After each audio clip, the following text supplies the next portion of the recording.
Quando nós estamos em crise, a gente esquece quem está aí à sua volta.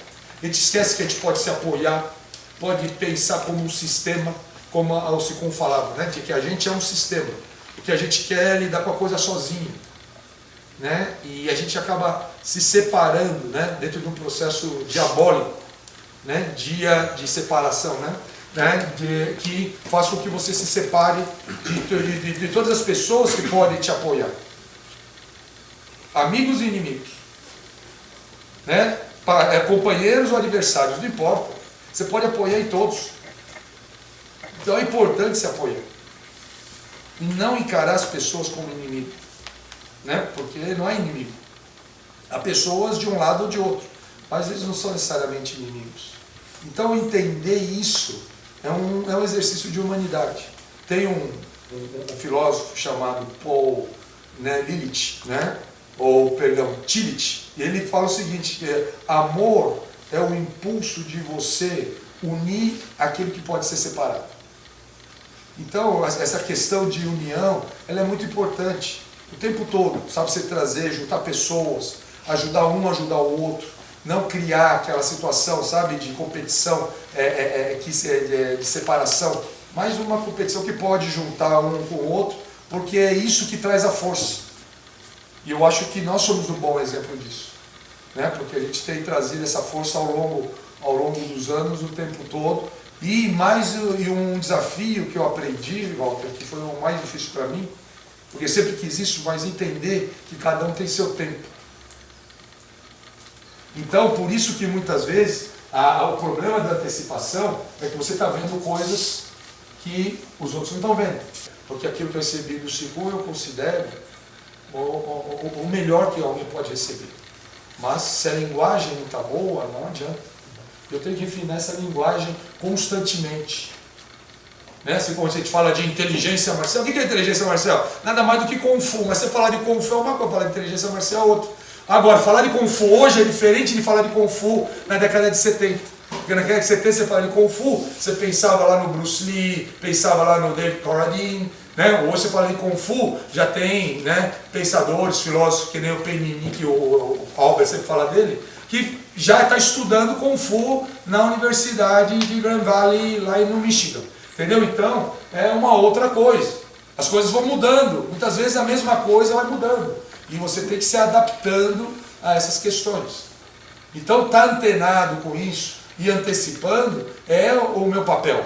Por quê? Porque isso que nós fazemos na Marshall Intelligence, como órgão acreditador. Porque os diretores de núcleo, o que eles fazem? Eles estão lidando com o dia a dia. Eles não têm tempo de pensar isso aqui. Quem tem tempo de pensar isso? Né? Sou eu. Eu que tenho a obrigação de pensar isso e antecipar cada momento, né, que nós estamos tendo. E por isso que nós nunca tivemos crise. O que é ser humano? É quando eu reconheço a existência do outro na minha existência. Tá? É aquela ideia que o Albert citou, o professor Kevin, eu quero citar o professor François Julian, quando ele fala de perspectiva, que eu gosto muito dessa expressão, tá? Perspectiva transindividual.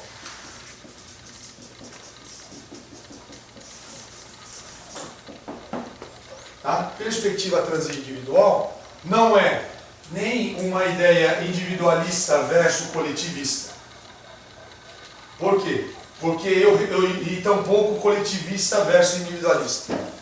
É um processo inclusivo, onde eu reconheço minha individualidade, mas eu reconheço também a individualidade do outro e convivo com essa individualidade do outro. Então não é simplesmente dissolver o meu eu. Eu não dissolvo o meu eu, mas eu reconheço a existência dele na minha. Esse é um ponto crucial quando nós estamos falando de perspectiva transindividual. Né? Então por isso que fala transindividual. Tá? Essa expressão não é minha, expressão do professor François Julian.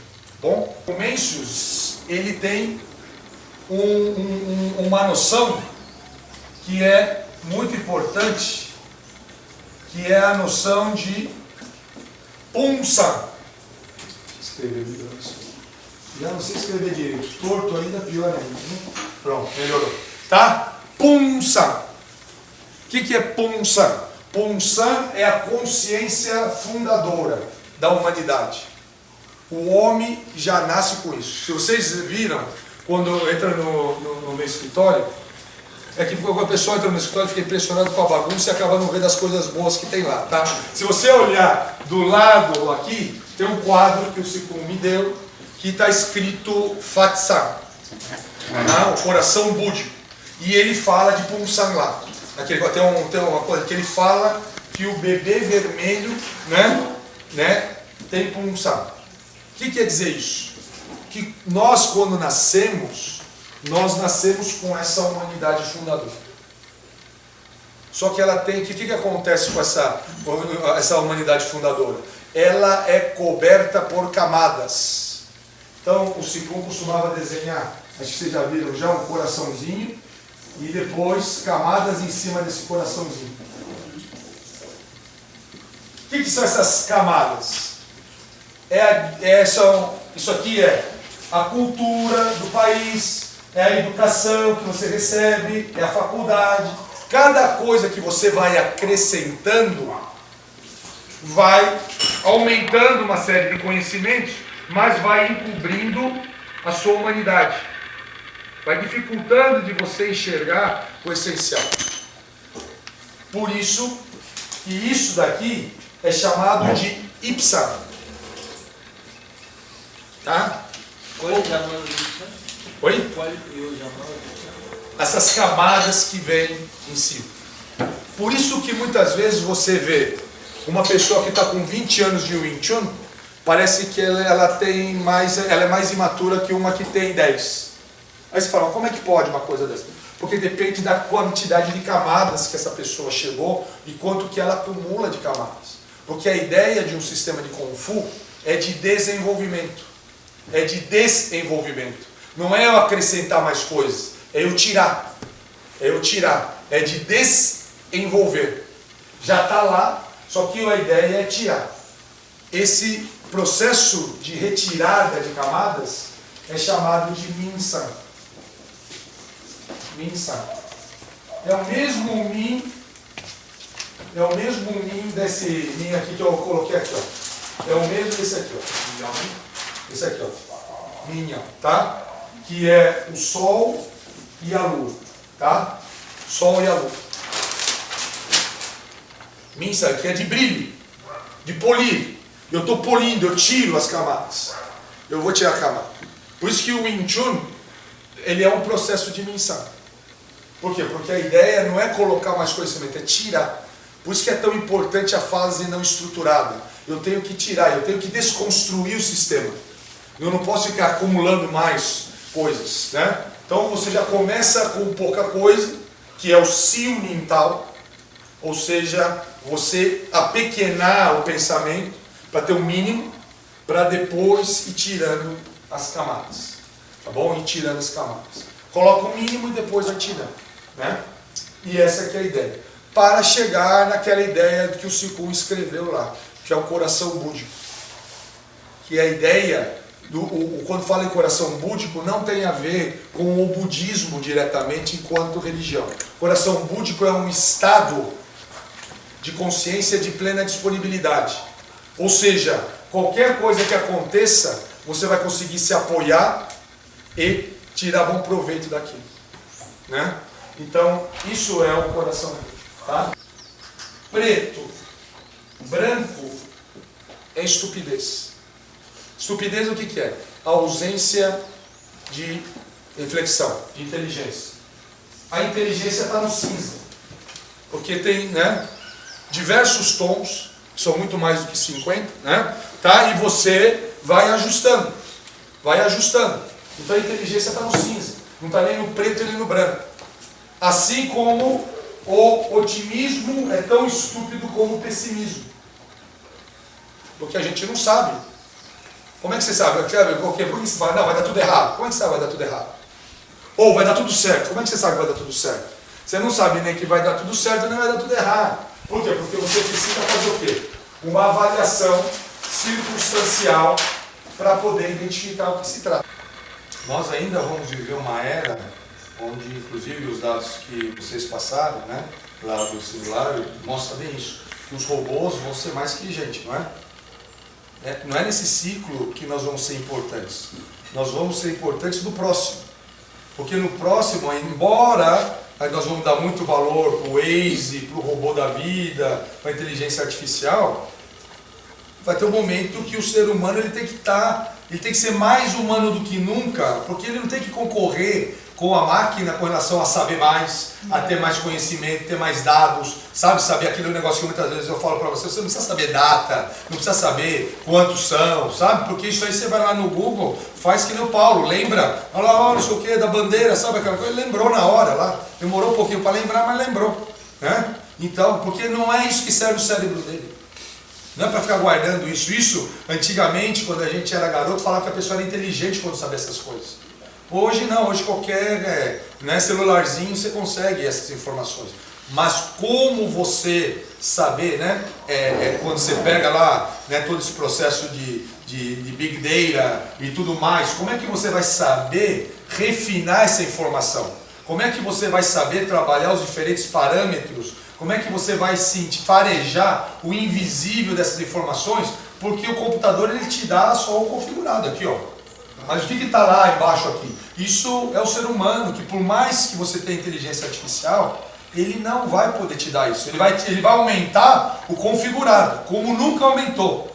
Só que quanto mais aumenta o configurado, né, Francisco? Vai aumentar mais o invisível aqui, entendeu? E aí como é que vai fazer? E é isso que nós temos que preparar, porque se houver um lapso, nós vamos ter um problema na humanidade. Porque a humanidade vai ficar dependendo da máquina e não vai saber fazer mais nada. Vai ser pior que máquina, porque não pensa com tantos dados que nem a máquina e não tem a humanidade que perdeu, porque ficou dependendo da máquina. São os milênios que ficam trocando informação, namorando por WhatsApp, você aqui, eu aqui, e estamos lá conversando. O que é inteligência estratégica? É a arte de fazer o que o outro quer para alcançar o que você quer.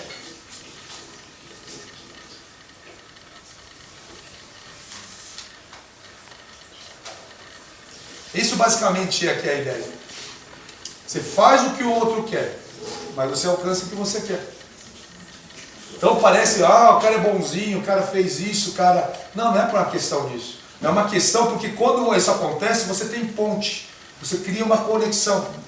E você tem capacidade de enxergar o profundo o suficiente para ver aquele benefício que vai ser gerado pelas duas partes. Então você pensa nele e em você também. E ele fala, tive uma vantagem lá com o meu, não sei. Sabe uma coisa interessante? Toda vez que eu faço negócio com o Humberto, dá uma sorte. Ele pensa que é sorte. Entendeu como é que é? Dá uma sorte desgraçada. Acho que o Humberto deve ter um pé de coelho guardado lá na casa dele, por causa disso. Então acho que eu vou fazer negócio com ele. Aí um dia, depois de 10 anos fazendo negócio com ele, ele vai pensar que talvez não seja tão sorte assim. E ele começa a entender o que se passa. Né? Então tem muito dessas situações. Né? Walter mesmo, você já viu, eu passei dezenas de vezes com a situação. Você lembra muitas vezes, naquela nossa época, sabe o que as pessoas falavam pra gente? Você lembra que a gente ia morrer de fome? Que o Wing Chun, o brasileiro não estava preparado para aprender o Wing Chun, lembra disso? E que o jeito que nós ensinávamos o Wing Chun não era para o Brasil, era para outro país que não existia, porque nós não entendíamos a realidade brasileira. Lembra disso? Onde é que estão essas pessoas que falavam isso para mim? Sabe, eu não sei onde é que estão, nem sei mais, nem sei se estão vivos. E era gente importante no Confúcio, você lembra, naquela época, né? Não sei onde é que estão. Entendeu? Então é muito interessante isso. Agora, tem gente que pega, porque o Léo Mamura é um abnegado, um lutador, um guerreiro. Não é nada disso também. Não foi por causa disso que nós alcançamos o que alcançamos. Foi porque nós fizemos isso que eu estou falando para você. Não foi porque eu lutei. Se eu lutasse, eu não dava conta. Não estaria vivo hoje aqui. Porque a luta é muito, muito dura. Sabe esse negócio de matar um leão por dia? Meu amigo, por que você tem que matar um leão por dia? Por que o leão vai te comer? Dá o que comer para o leão. Dá pra comer pro leão, porque o leão não vai querer te comer, você não vai precisar matar o leão. E não fica querendo matar o leão porque o leão tem que matar o leão por dia. Isso é estupidez, isso é abordagem masculina. Não é matar o leão por dia. Sabe? O cara vem falar isso pra mim, sabe, eu até desanimo de conversar com a pessoa. Porque, dá sono. Eu não tenho mais energia para conversar de matar. Muito menos matar o leão. Conversar de matar o leão já me cansa. Né? Porque eu não tenho mais idade para isso, velho. Nenhum de nós aqui. Talvez a Julinha, que ainda está com energia, né? Pode comer muito bolo, muito pudim, e tá lá, então pode gastar energia lá. Mas a gente não tem mais energia para isso. Né? E se tem, vamos usar melhor. Né? Porque aí a gente... Né? Porque todo mundo pensa muito nessa questão da longevidade, mas é muito mais interessante o aproveitamento do tempo da vida e não da longevidade pela longevidade. Eu estava conversando com a sociedade o Paulo, né, que é médico, que é geriatra. Hoje já temos longevidade, mas não temos ainda qualidade de vida para os longevos. Você pode ver, a pessoa está só à base de remédio, só tem sobrevida, mas não tem qualidade. Precisamos alcançar agora a qualidade. Viver mais e viver mal, né? Não adianta só viver mais, tem que viver mais e bem. Né? Se eu ponho menos, ele vai colocar menos. Tá? Então a ideia é essa. Quanto que um vai colocar e quanto que o outro responde ao colocar. Tá? Então, por exemplo, eu pus 10, o Flávio vai colocar 10. Se eu colocar 3, ele tem que colocar 3. Só que tem que colocar 3 conectando comigo. Tá faltando, tá 3, mas sem conexão. Como é que é 3 sem conexão? Põe mais conexão aí, ó. Então, olha lá, agora tem conexão. Percebe? Se eu for para frente, ele vai vir para frente também. Se eu for para baixo, ele vem para cima, ó. Então, se eu for para o lado, ele vem para o lado. Mas sempre na mesma medida. Ele compensa o lado. Ele compensa o lado. Então, quem olha de fora, parece que não está acontecendo nada. Tá? Quem olha de fora parece que não está acontecendo nada. Põe sempre a quantidade que o outro consegue gerar. Isso, por que nós estamos fazendo isso? Pelo ponto muito simples. Aqui nós estamos nos preparando para uma situação de expectativa. Tá? Por quê? Porque aqui, para a nossa relação, é aqui que começa a relação, no contato. Então, quando nós colocamos aqui, esse aqui é o contato, para depois nós percebermos a antecipação. Agora, quando ele está aqui, e ele antecipa, não só antecipa, ele permite que eu construa o movimento dele. Olha lá, tá vendo que eu estou construindo o movimento dele? E ele veio e golpeou, tá bom? Então, eu estou construindo o movimento dele. Ele está deixando que eu participe da vitória dele. Tudo bem? Vamos experimentar? Vamos lá. O que é o invisível quando eu estou fazendo PAC-DA? O invisível é eu identificar o PAC como fator motivador do movimento e não o DA.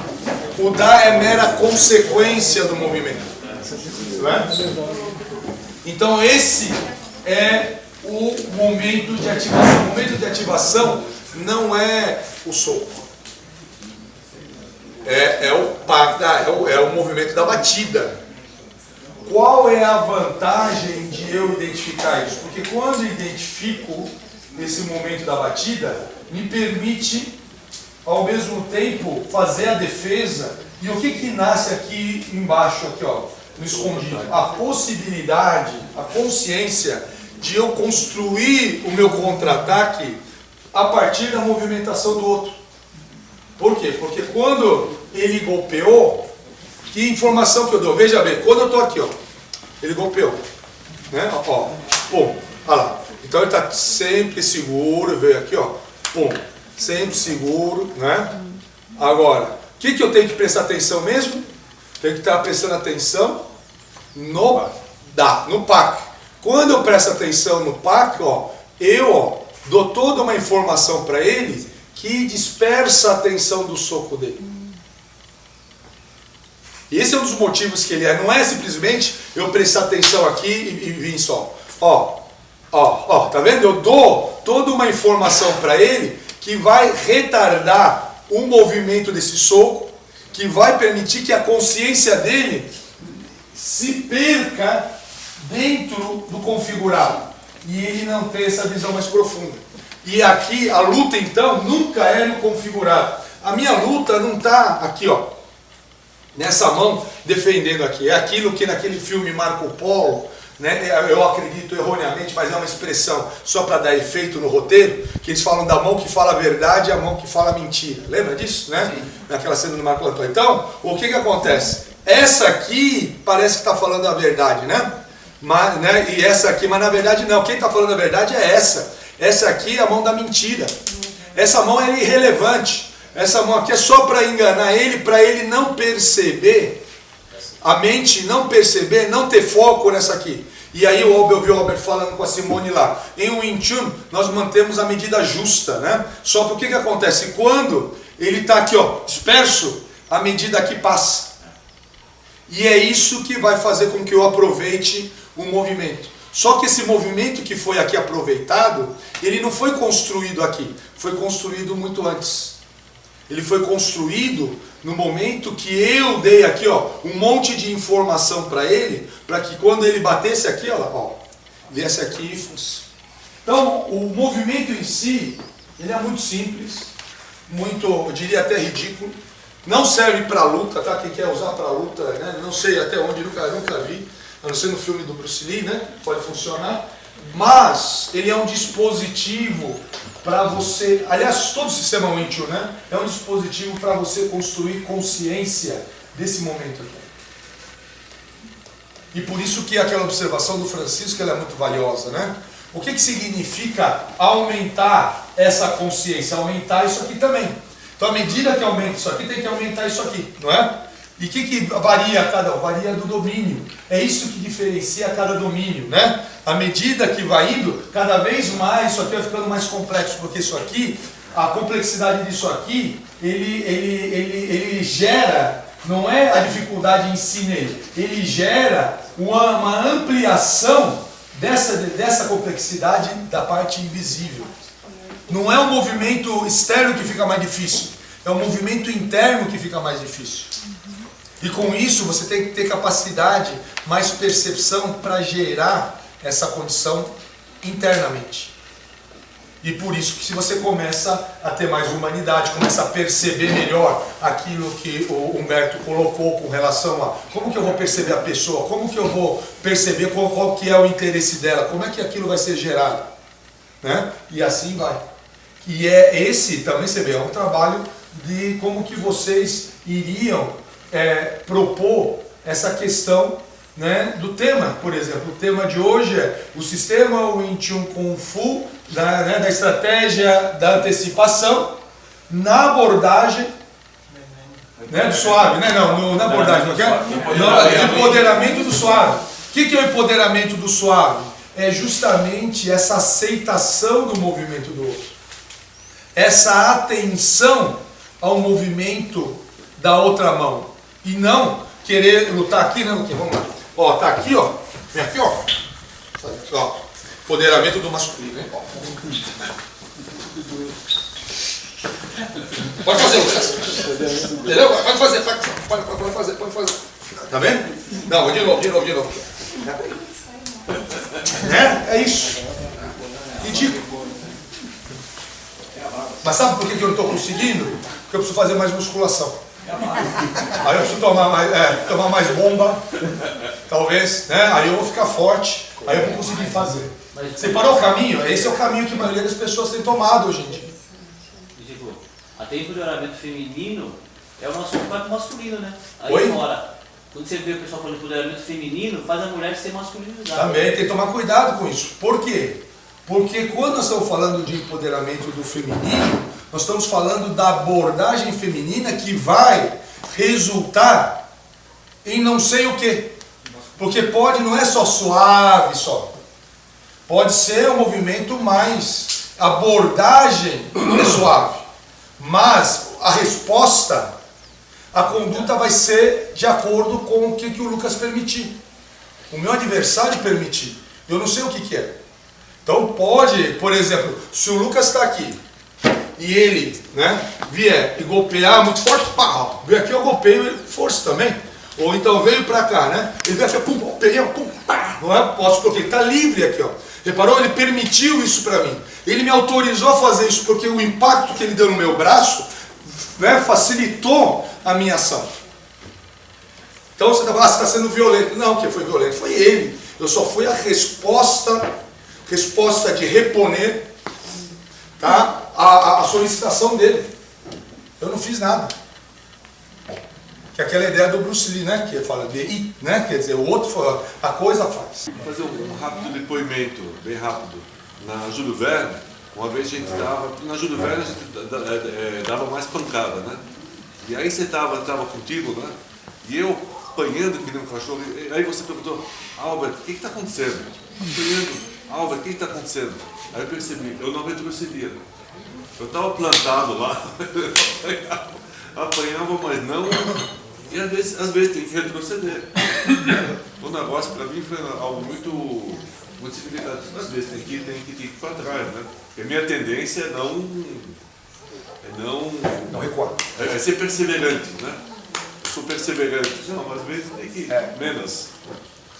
Eu não tinha condição de comparar com os meus colegas, né, que tinham muito mais talento, tinham muito mais condições estruturais e moravam perto do meu Sifu. Então eu não podia comparar com eles.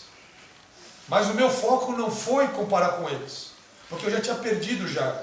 Né? Nasci no Brasil, paciência. Não é? Mas os meus alunos podem ser melhor. A próxima geração pode ser melhor. Eu foquei na próxima geração. Então, eu sou mais ou mais, os meus alunos são bem melhor do que eu. Então esse é o ponto. Estou focado nos meus alunos, que vão me representar lá na frente. Né? E essa é a ideia todo o tempo. Porque não adianta eu querer concorrer numa competição desleal. Não desleal por conta dele, é desleal por condição das condições que cada um de nós tem. E demorou muito para cair essa ficha para mim. Porque eu sempre fiquei muito frustrado pela impossibilidade de eu ter as mesmas condições que meus irmãos Kung Fu. Né? E meu Sifu sabe o que era? Para ele equilibrar o processo, ele abriu muitas portas para mim, ele me deu muitas vezes até mais condições por parte dele. Para quê? Para que eu pudesse, à distância, poder aprender, né? Se eu fosse diligente e fizesse minha lição de casa, né? Num nível que eu pudesse fazer. Aliás, quem deu essa ideia para mim foi ele. Né? Porque ele via aquele meu esforço inócuo de me comparar com os meus irmãos. Cheguei atrasado, cheguei depois, tinha menos talento, menos inteligência, menos condição financeira, menos cultura, né? Morava longe, além de pobre, mora longe. Então como é que vai fazer? Não tem condições. Nem brasileiro brasileiro japonês. Então se vira, né? Ó, pensa nos seus alunos, ele falava, não pense em você mais, pensa nos seus alunos. Em vez de querer ser um bom praticante, seja um bom Sifu. Pensa nisso. Né? Foi esse o conselho que ele me deu. Tá? Isso em 89. Então, e tenho visto que foi uma diferença importante para mim ter pensado nisso, né? Naquele momento. Né? Ainda era jovem ainda, né? Mais do que sou hoje, então deu para pensar. Tá, então só para fechar, para amarrar a questão da antecipação e do empoderamento do suave. Né? O empoderamento do suave é eu valorizar o processo de abordagem, de espera, de atenção. Esperar, por quê? Porque eu tenho atenção. Para quê? Para entrar no momento certo do processo. Não é entrar na hora que eu decidi que eu devo entrar. É que nem corda, quando pula corda, sabe? Eu tenho a hora certa para entrar, não é a hora que eu quero, senão eu vou tropeçar, tem que entrar na hora certa. Quando eu entrei na hora certa, eu vou perceber como que eu devo me comportar. Se eu tenho que ter uma conduta mais dura, mais suave, ou seja, é aquilo que o François Julian chama de eficácia por adaptação. Então você vê que o empoderamento do suave, do feminino, ele está relacionado com a eficácia por adaptação. E nessa abordagem, eu vou atuar nesse momento que é um momento de ativação. O momento de ativação é aquele momento invisível que ninguém dá valor, mas que traz como consequência o próximo ciclo configurado. E que aí nós vamos ver o que se trata. Tá? Então, eu tenho, e aqui que então, você vê, está relacionado com o tema da manhã. Que é, porque o momento de crise não é aqui. O momento de crise é aqui. O momento decisivo está naquele momento. Por exemplo, Luxal, o momento decisivo está aqui, ó, onde que eu vou achar a abertura. Porque tudo depois vai ser consequência daquela fissura, que não é nem abertura ainda, é só um rachinho que eu estou detectando. Por quê? Porque eu sei que tudo que está ligado separa. Então tem que ter algum grau de separação, e é esse grau de separação que eu vou encontrar. Tá? Essa separação chama Kan. Kan quer dizer uma separação. Porque nós temos o Ti, que é a aderência, e temos o Kan, que é a separação. Por isso que, para antecipar essa separação, o que eu tenho que fazer? Eu tenho que pressionar a fissura. Isso chama de Toikan, que é em Toima, Toikan. Né? Pressionar a fissura. Quando nós estamos em Luxal, portanto, o que é fundamental? Chunti. O Chunti, que é aquela força, né, que é invisível, que você faz constantemente para frente, como a água que pressiona o vaso, pressiona o copo, pressiona, né, o recipiente que está contido. Essa pressão, que é sutil, que não ofende o recipiente, mas se você fizer um furinho, a água sai. Esse Chunti é que vai permitir o Toikan, que vai permitir com que você enxergue a abertura. Em outras palavras, é o que vai permitir você vencer antes de lutar. A ideia é vencer antes de lutar. E não lutar para vencer.